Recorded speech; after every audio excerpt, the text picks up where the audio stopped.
Welcome to the Skeptic Zone, the podcast from Australia for science and reason.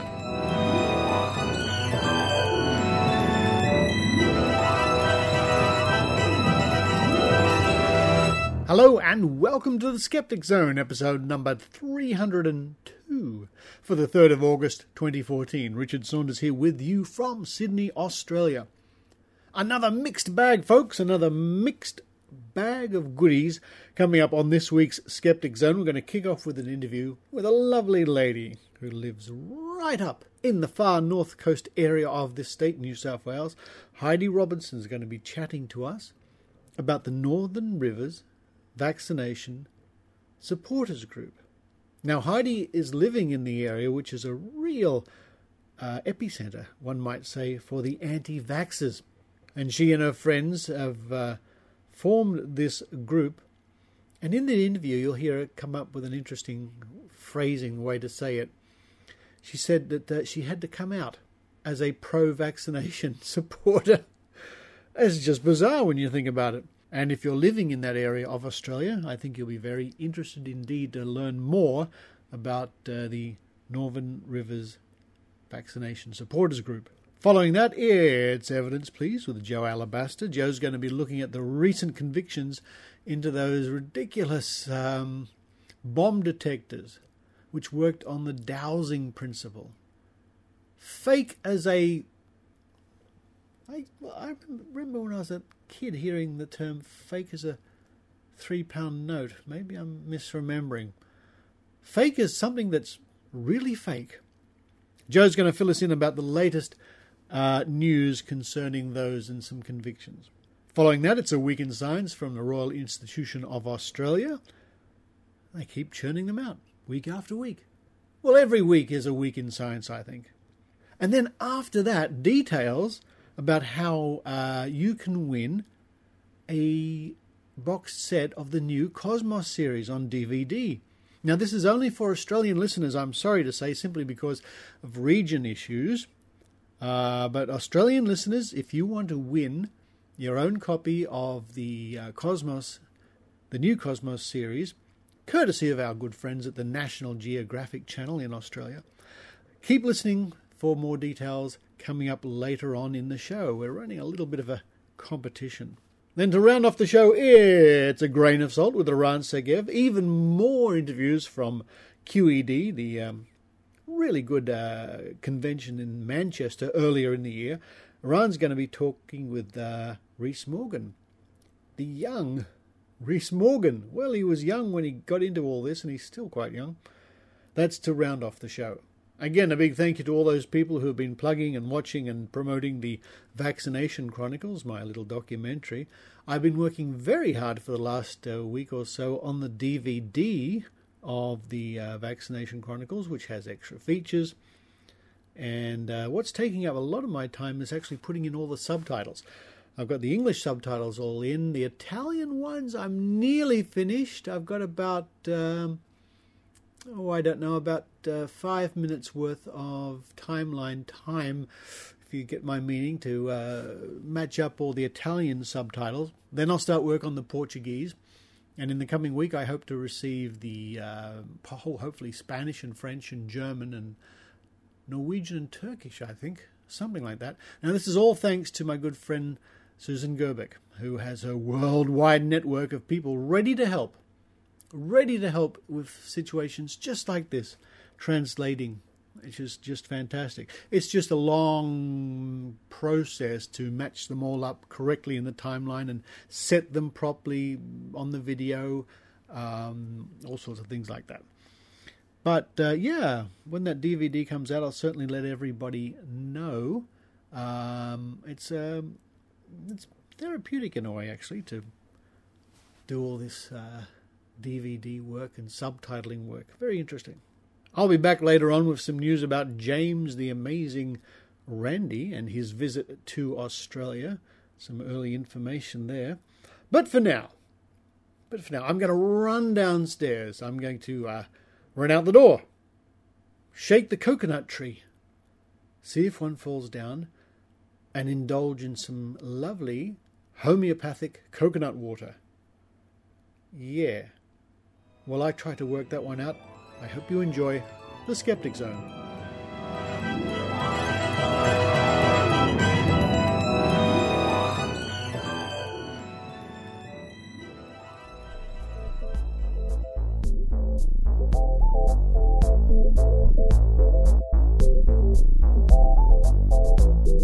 And joining me now from the beautiful far north coast of this state, New South Wales, up in the area they call the Northern Rivers, it's Heidi Robertson. Hello, Heidi.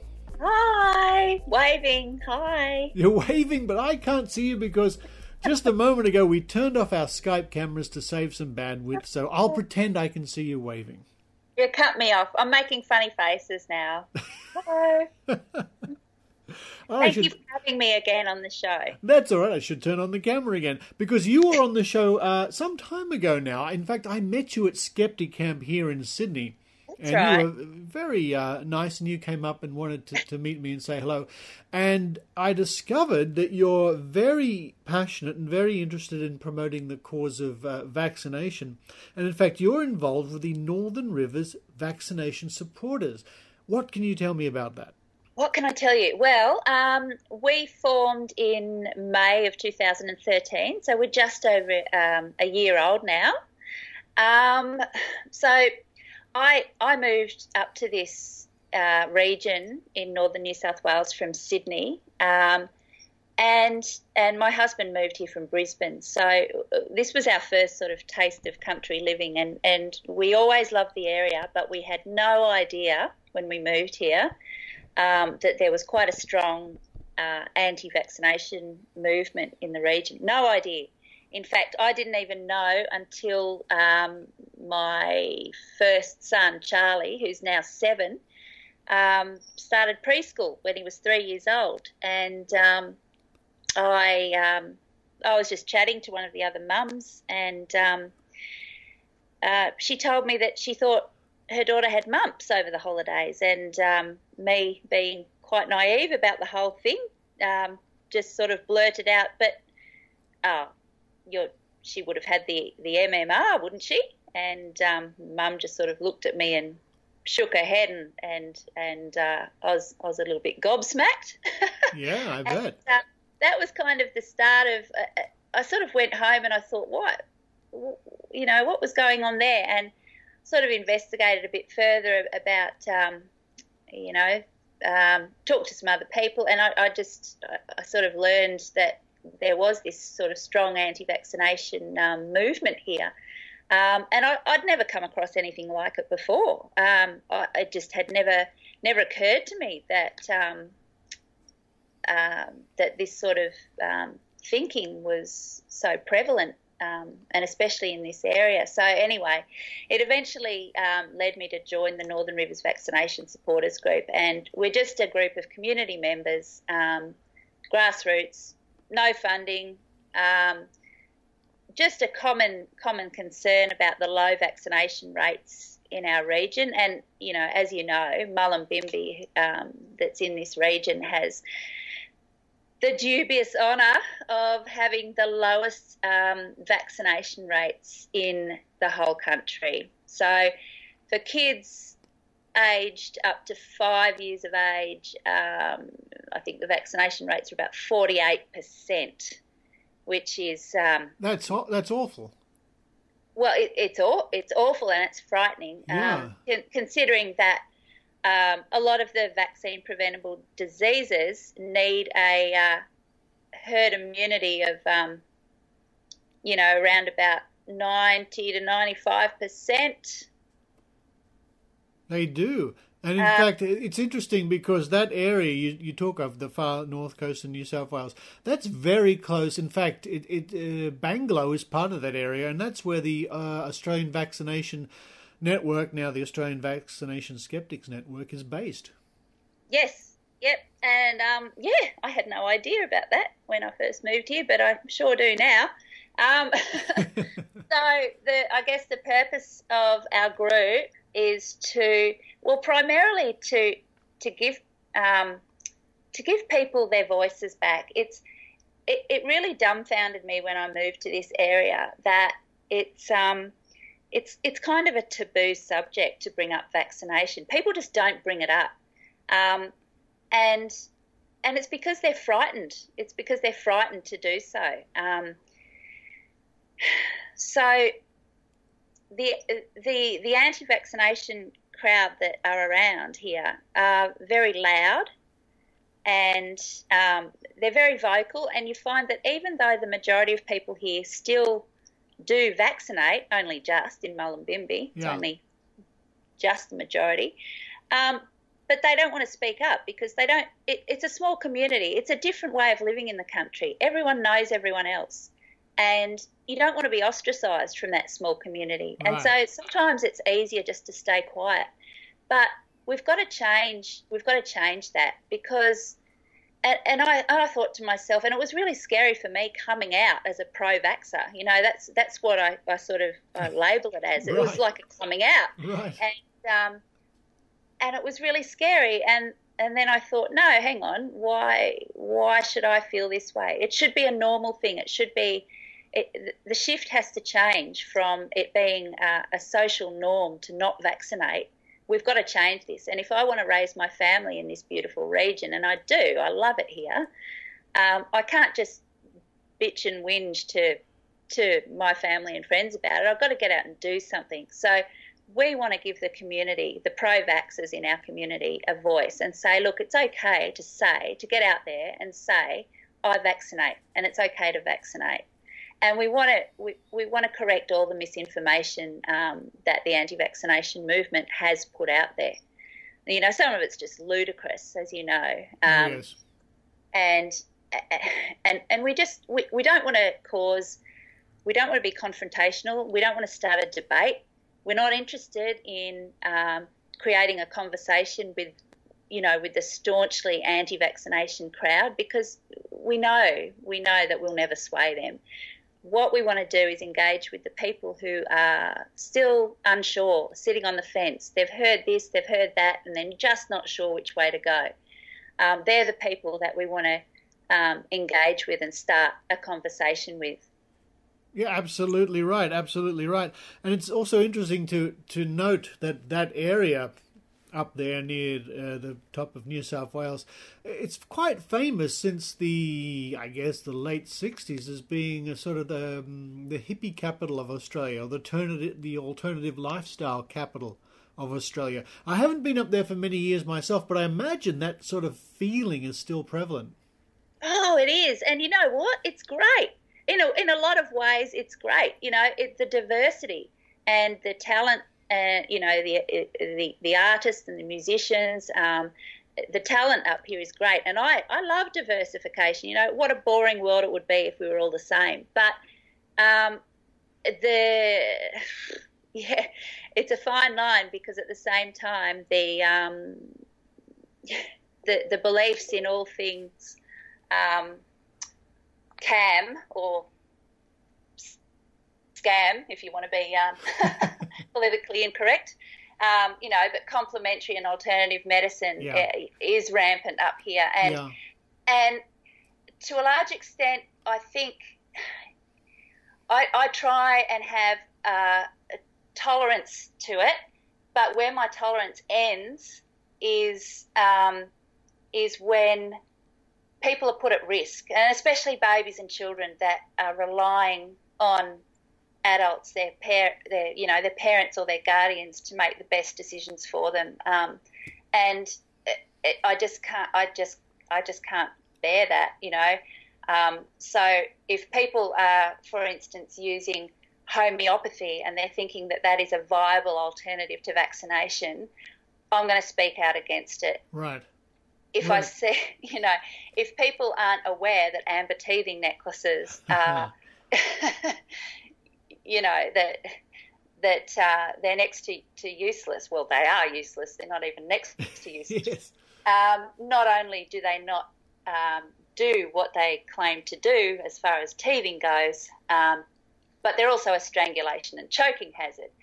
And that makes me angry But the vaccination thing is really my focus, and trying to correct the misinformation around that. But as far as I was just at a local fair today, and there was music and there was artwork, and the sense of community is absolutely fantastic.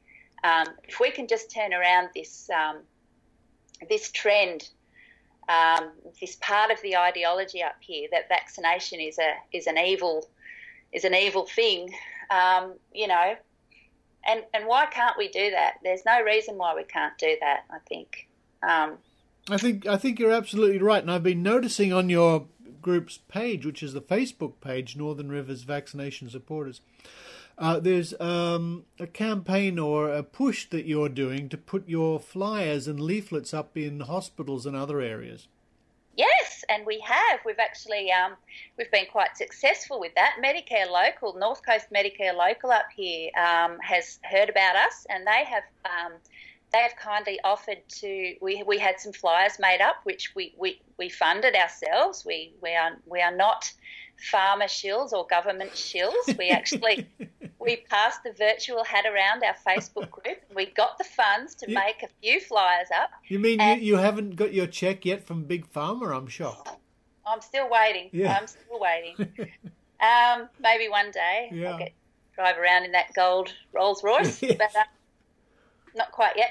Anyway, so they kindly offered to get our flyers out to 70 GP practices. Wow. From Grafton all the way up to Tweed Heads.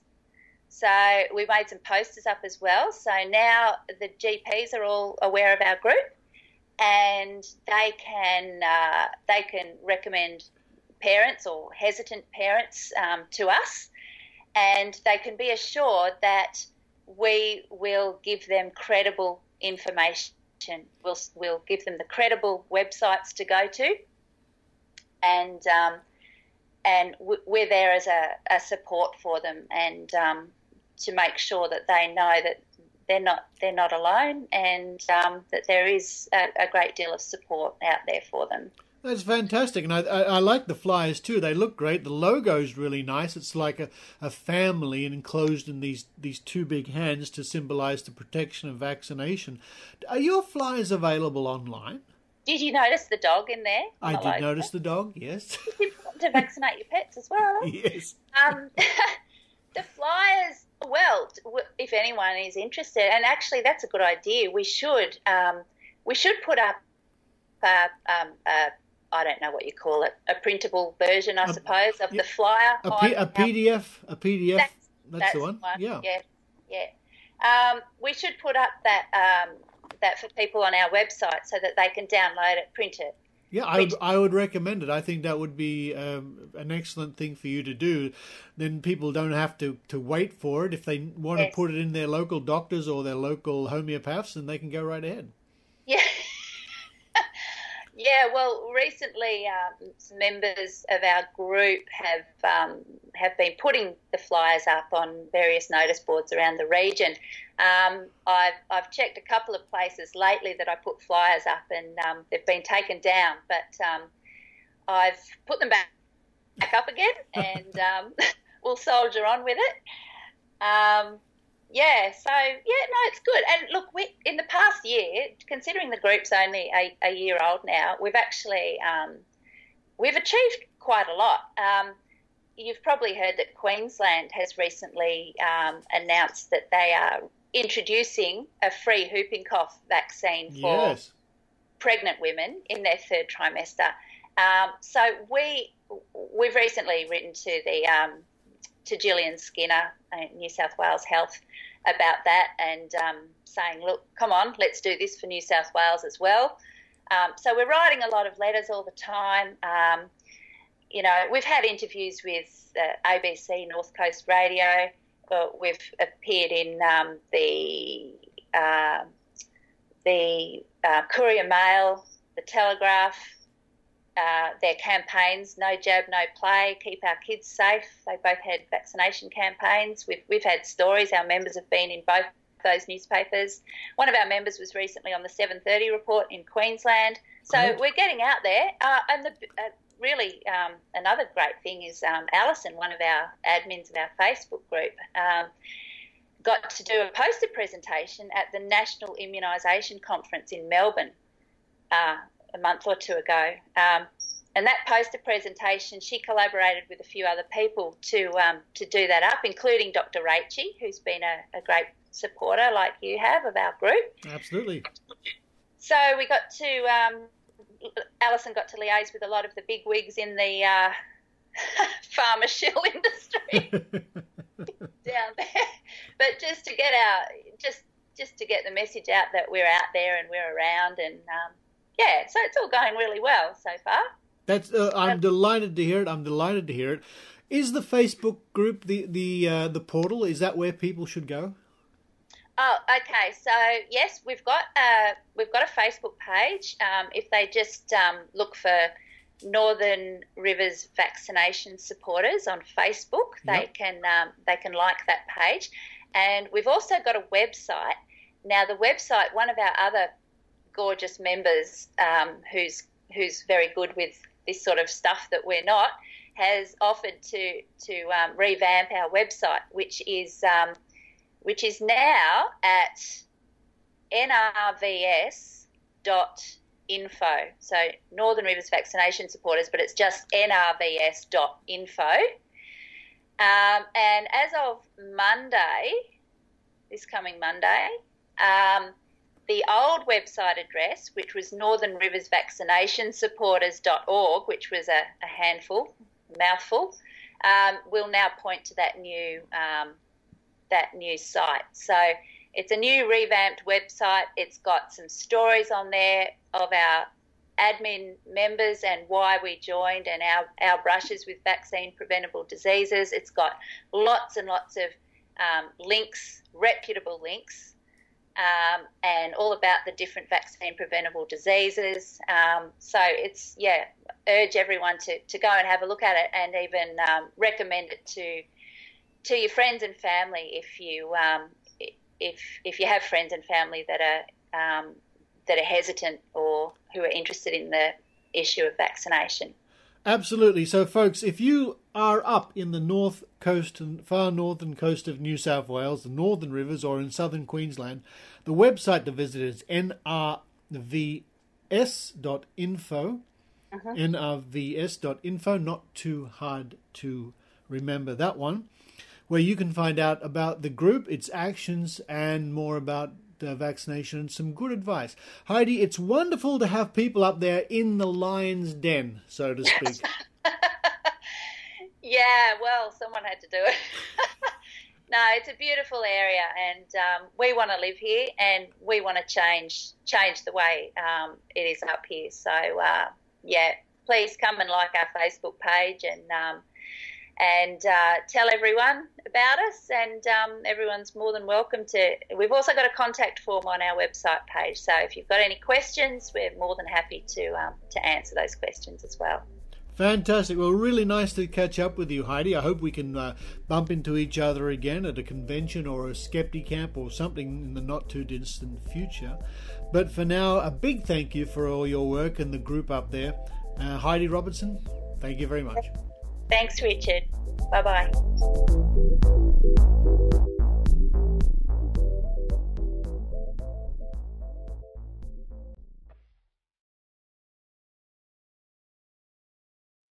Podcast Science is an award-winning weekly science show in French hosted by a bunch of crazy enthusiasts. We are convinced that the greatest ideas in science are quite easy to grasp as long as they are presented with passion, using a vocabulary common to all curious minds, whatever their academic background, if any. You don't understand French yet? Why, it's never too late. All our stories have a written transcript on the website, and people from all around the world are using our content to learn Molière's language. Our topics range from 0 to infinity, from evolution to artificial life, from electromagnetism to the science of introverts. We just love mathematics, science, critical thinking. So do you? Want to join? You can subscribe to the podcast for free from our website, podcastscience.fm, that's in one word. You also find us on iTunes and SoundCloud. See you soon, hopefully, Hâte de vous accueillir. À bientôt sur Podcast Science.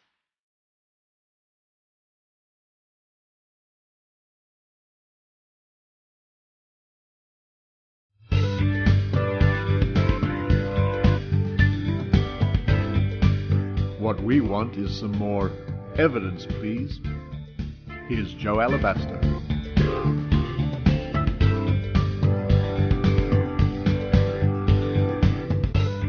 Hello, this is Jo Alabaster. In news from the United Kingdom this week, a couple who made fake bomb detectors have been convicted of fraud. Sam and Joan Tree, a couple in their 60s from Bedfordshire, constructed each Alpha 6 device from a plastic handle with a slot for a card and a metal aerial in their garden shed. These components, sourced from China, only cost around £5 a set, but the Trees sold the assembled devices for up to over $2,000 Australian. The Trees and their distributor, Simon Sherrard, claimed that the Alpha 6 molecular detector could detect explosives and drugs in quantities as tiny as 15 billionths of a gram at a range of 300 metres, using magnetic molecular resonance and powered by an induced current from static electricity generated by the user's body. The Trees also claimed that the Alpha 6 could detect missing persons and gained much publicity when they used the devices to look for missing child Madeleine McCann. The promotional literature compares the Alpha 6 device's operating mechanism to that of an MRI machine, a large medical appliance with sizable magnets, high energy requirements and short operating time, and claims that the Alpha 6, a tiny little handheld plastic box powered only by the currents emanating from the human body, is able to recognize molecules of substances at a 300-metre distance. One might assume that the Alpha 6 contained some complicated inner workings to accomplish this feat. Promotional material states that the handle contains an inductor, a conductor, and an oscillator. Quote, "The oscillator within the Alpha 6 is programmed to oscillate at the same frequency as that of the substance to be located." End quote.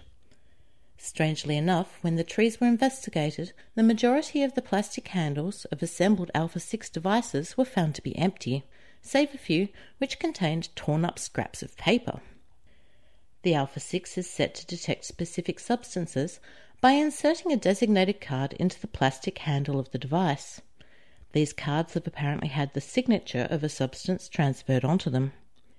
Then the user holds the device by the plastic handle in front of them, while the freely moving hinged metal aerial detects substances, swinging left to right, revealing the direction in which the substance is to be found. The user walks and follows the swinging antenna.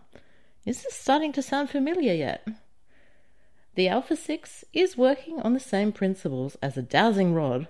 The user experiences sensory cues from the swinging metal or rod, caused by slight movements made unconsciously by the user themselves or their surroundings, and perceives these as the rod moving of its own accord.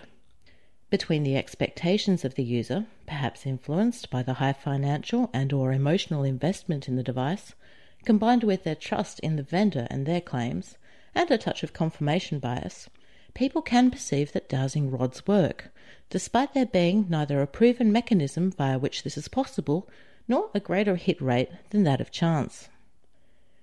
There is a history of military and police forces investing in and applying dowsing devices.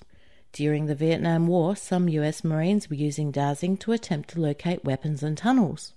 In 1986, the Norwegian Army attempted to locate soldiers buried in an avalanche using dowsing. And in 2007, the government of Thailand's Office of the Narcotics Control Board bought 15 Alpha 6 devices, reportedly at over $13,000 apiece, and Thailand's Interior Ministry bought 479 Alpha 6 devices at $24,000 apiece. That's almost $1.5 million all up, which they've implemented to combat drug trafficking and smuggling. That's a lot of money for a small plastic box and aerial with no better detection rate than that of random chance, and a false sense of security that narcotics were not being smuggled through their country. That false sense of security is perhaps even more dire for those who purchased the Alpha 6 devices for their other purported purpose, detection of explosives. When checkpoint operators in war-torn areas are relying on a scam device to detect car bombs and the like, the results can and have been deadly. The Alpha 6 is not the only bogus bomb detector that's been around recently. Similar devices were sold to Iraq by British conman James McCormack, who was sentenced to 10 years prison on 3 counts of fraud last year. One of McCormack's devices, the ADE 101, the handle of which looks near identical to the Alpha 6, was in fact a rebranded novelty golf ball detector. During their trial, the Trees maintained that the Alpha 6 did work. They've been convicted of fraud and are due to be sentenced next month. Australian listeners, if you're not already familiar with it, ScamWatch is an excellent website to visit with information for consumers and small business on how to recognise and avoid scams, plus a database of common scams operating in Australia. Run by the Australian Competition and Consumer Commission, ScamWatch has a simple reporting function by which you can alert the ACCC to any fraudulent items or practices you come across. ScamWatch's URL is www.scamwatch.gov.au. This has been Jo Alabaster. You can visit my blog Evidence Please at evidenceplease.net.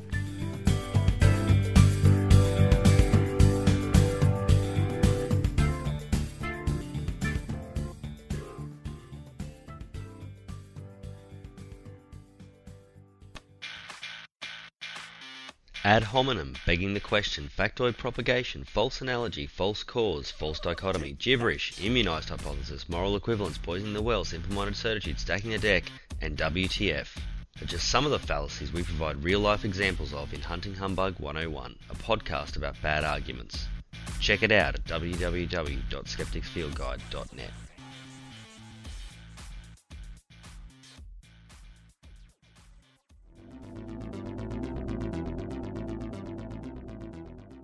Welcome to A Week in Science from RiAus, bringing you the science you need to know. The human body is pretty weird, like freaky weird. Here's some of our favourite facts.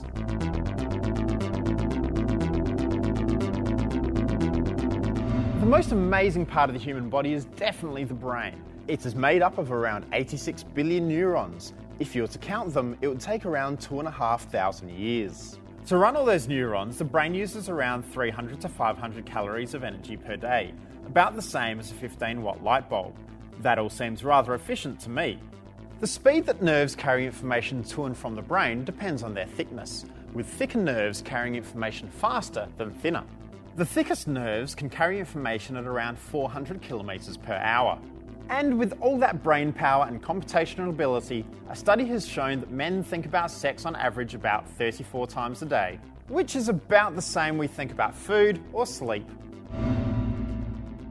The circulatory system is pretty amazing as well. If you were to take all of your blood vessels and lay them end to end, you'd die. But those blood vessels would also reach 100,000 kilometres. That's around the world 2.5 times. The heart is the hardest working muscle in the body, beating 100,000 times each day. That adds up to 3 billion beats over a lifetime. At rest, the heart pumps around 70 millilitres of blood each beat. This means the heart pumps around 5 litres of blood every minute. However, this increases dramatically during exercise, and for trained athletes, even more.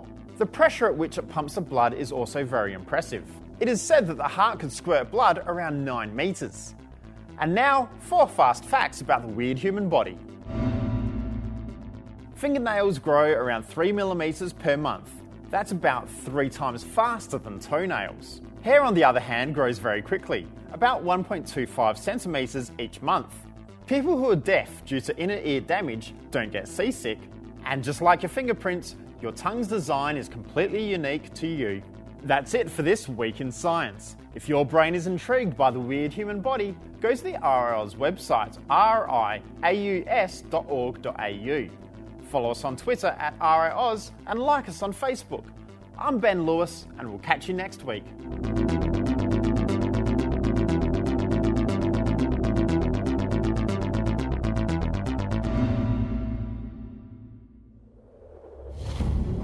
This is the cosmos. a network of 100 billion galaxies. And it's the greatest story science has ever told.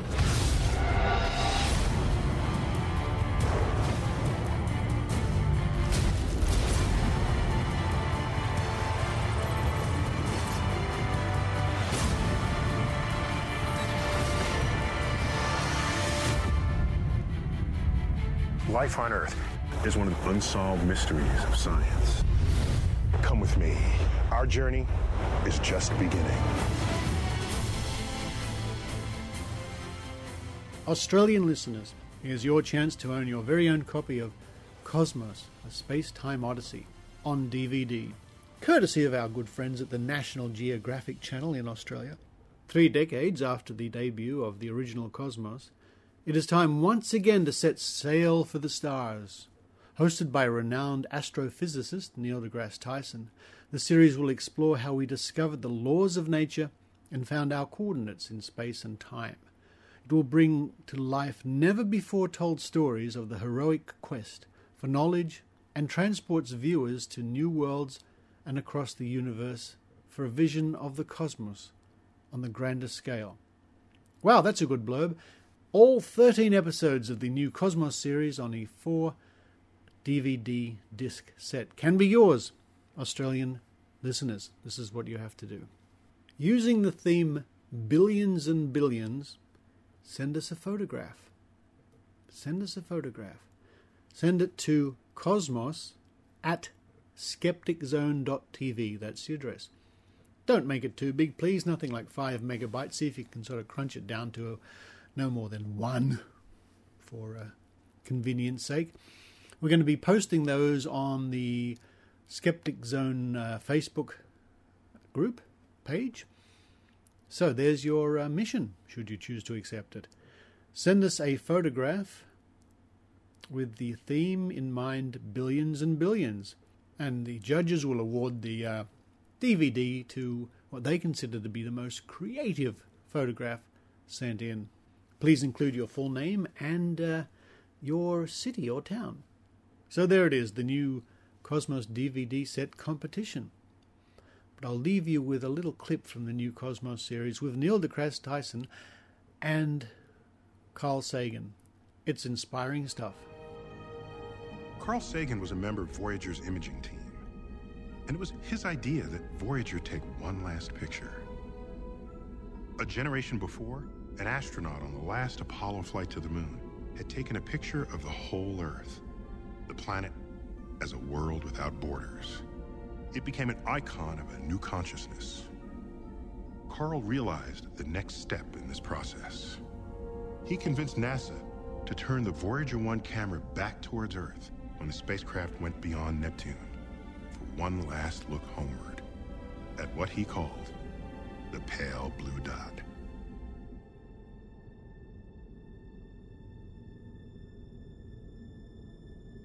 That's here. That's home. That's us. On it, everyone you love, everyone you know, everyone you ever heard of, every human being who ever was, lived out their lives. The aggregate of our joy and suffering. Thousands of confident religions, ideologies, and economic doctrines.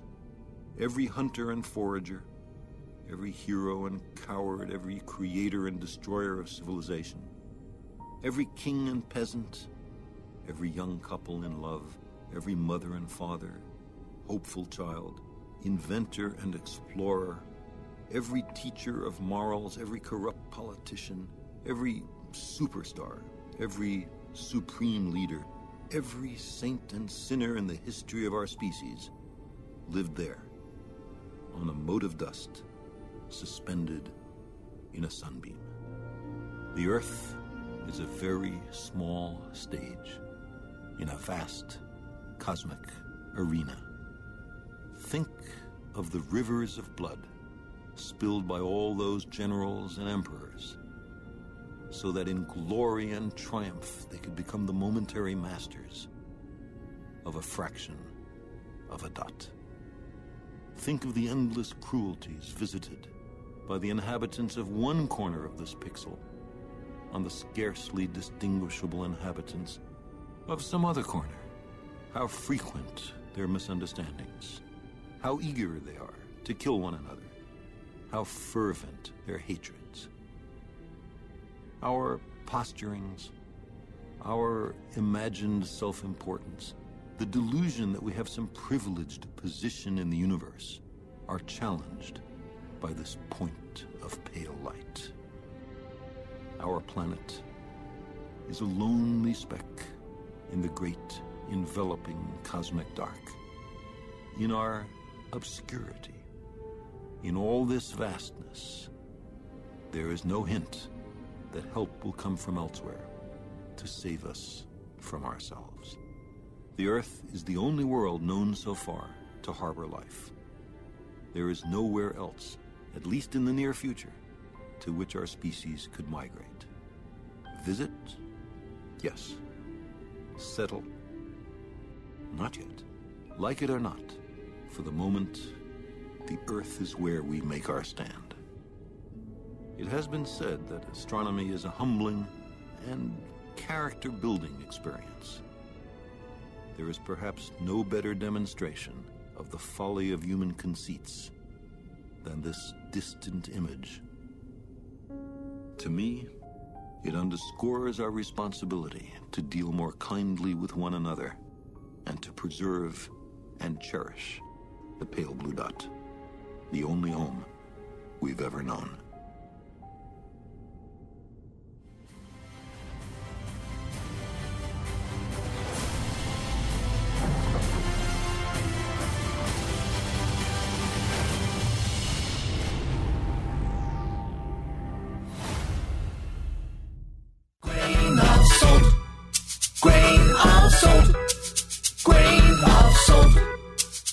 Let's all take this with a grain of salt. Here's Eran Segev.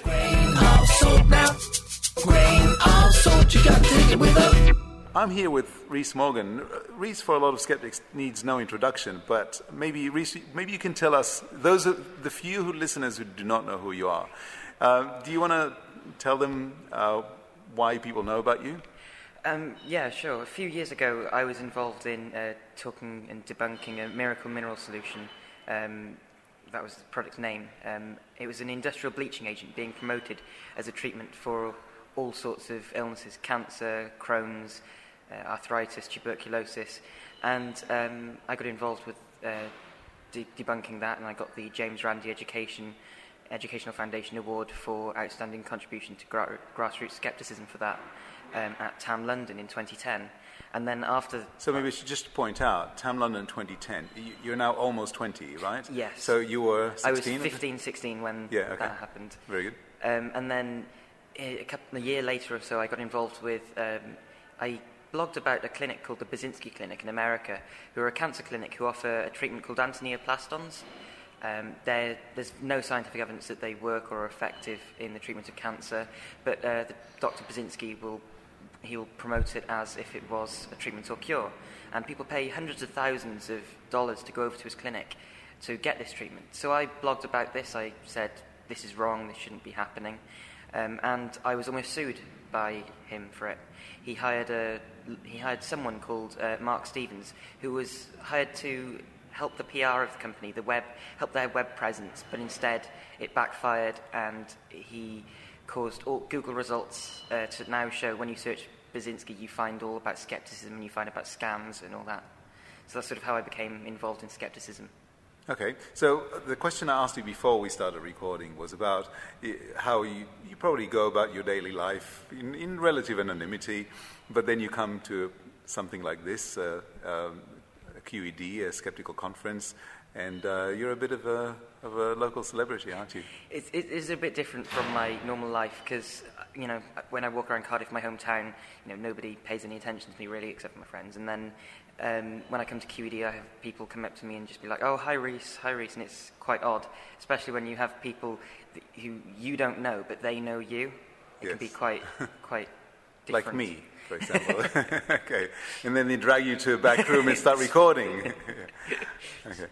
So First of all, obviously the story with Brzezinski actually, it hasn't ended yet, but it's definitely going in the right direction. There's even just recently, there's been a lot of news about he's basically not allowed to provide that treatment anymore. Yeah, indeed. So there's obviously has led to significant positive changes. Now, you had to show quite a bit of strength, I would say, at the time. I mean, you were threatened with being sued. So can you tell us about that and how you felt and how you actually dealt with it? Yeah, it was awkward at the time because I was doing my A-levels for the first time and I was stressed because of those, and then I received an email from Mark Stevens threatening to sue me for libel if I didn't take the blog post down, and given the state of the UK's libel laws at the time, we hadn't had any sort of libel reform being made into law yet, so I was quite nervous. At first I thought, well,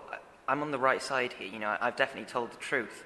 So I've not libelled him, but at the same time I knew the costs of a libel case and the stress of a libel case, regardless of whether you've said the truth or not, extortionate. So it was quite stressful. But then I was able to get in contact with Simon Singh, who got in touch with Robert Dugans, and they both helped me sort of make sure that there was... Robert Dugans is Simon Singh's lawyer or solicitor. Okay. Yes. And he helped him throughout the British Chiropractic Association versus Singh case. And they both helped write emails to send back to Mark Stevens and write a new blog post detailing exactly what had happened, how I'd been threatened, so that I was able to put that up later on after it was established that they weren't going to sue me. Okay. So how long was all of that? This all took place over about the space of about a month, I would say. It was the start of November that I got the first email, and then I had a back and forth between Mark Stevens and myself, with a lot of input from Robert Dugans and Simon to help write the emails back. And then eventually they suggested they were going to get another law firm involved, as in the Brzezinski Clinic said they were going to get another law firm involved, but that fizzled away into nothing, thankfully. I see. And what have you been doing since? I mean, it's been quite a while. I'm assuming that you've been quite active in the meantime. Yeah, sort of helping in the background against the Brzezinski case still. It's like there are other skeptics in the US as well, such as Bob Blazkowicz, who've really taken the lead in sort of the public information side of getting the Brzezinski story across. He runs a group called Skeptics for the Protection of Cancer Patients. And so I've sort of been helping. And they have a couple of websites, right? Texas, Houston Cancer Quack. Yeah, the Houston Cancer Quack, and that's it's a brilliant resource of patients who. And the other Brzezinski patient group. Or something like that. That's the one.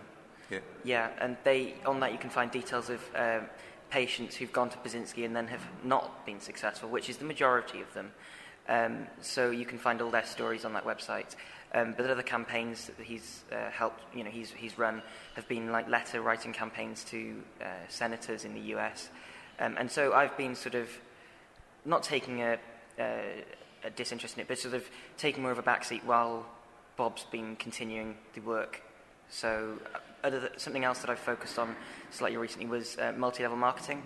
Some of my friends got involved in a multi-level marketing scheme, and so I decided to write about how things like Herbalife and all these other multi-level marketing schemes aren't actually, the saviour for people. They're not going to actually make you into multi-millionaires unless you're, 1 in a million or something. Yeah, well, it's not just that they won't help you become a millionaire. They're unlikely to make you any profit. Most people just make a few dollars at most per month on average. Or you might even end up with debt because you've bought a significant amount of stock that they've promised you'd be able to sell, and you've not been able to sell it. And yes, it's a bit of a scam. Yeah. So this is your focus at the moment from a skeptical perspective? Or? Yeah, I'd like to do more on sort of like taking down multi-level marketing schemes. It's a bit of a big deal because they're, you see Herbalife on like rugby sponsor shirts and all that sort of thing. So they're probably even more or even bigger than Brzezinski at the moment. And there are so many of them that it'd be an interesting challenge to take on. Very good. Rhys, thank you very much for everything you've done for skepticism and for this interview. Thank you very much. Grain of salt now. Grain of salt, you gotta take it with a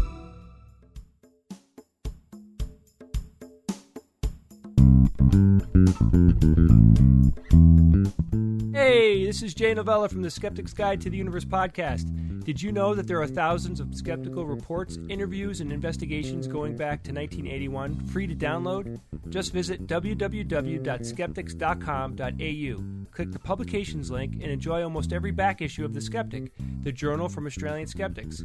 You can also subscribe online and get the latest digital or hard copy of this, the world's second oldest skeptical magazine. That's www.skeptics.com.au or just Google Australian Skeptics.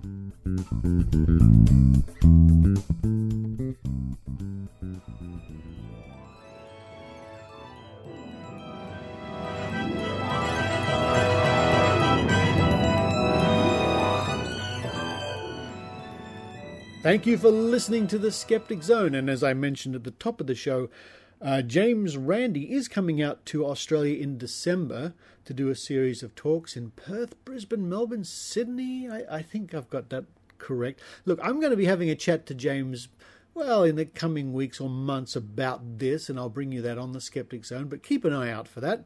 An evening of James Randi. They're going to be showing The Honest Liar, the documentary about James Randi.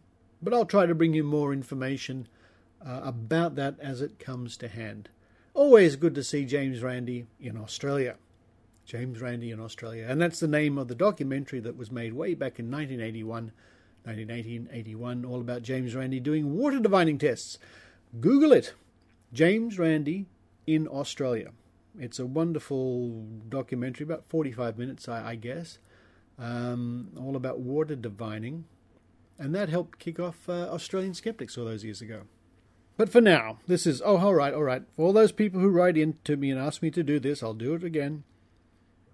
I've got my 10-sided die here. I think I got this at Dragon Con. It's sort of red and wine-coloured. Bright red. Anyway, 10-sided dies. Numbers from 1 to 10, or 0 to 9. We'll call it 1 to 10. Give this a shake. So, use your psychic powers, folks. Think now. Look into the future. Will it roll a 1, 2, 3, 4, 5, 6, 7, 8, 9, or 10? How psychic are you? Here we go. 1, 2, 3. 7. Want to try another one? Here we go. Look into the future. Guess that number. 1, 2, 3. 7. What? This can't be. Of course it can. One more go. Just to prove it's not loaded or anything. Shake. Look into the future. Guess that number. Here we go. 1, 2, 3. Aha. 2.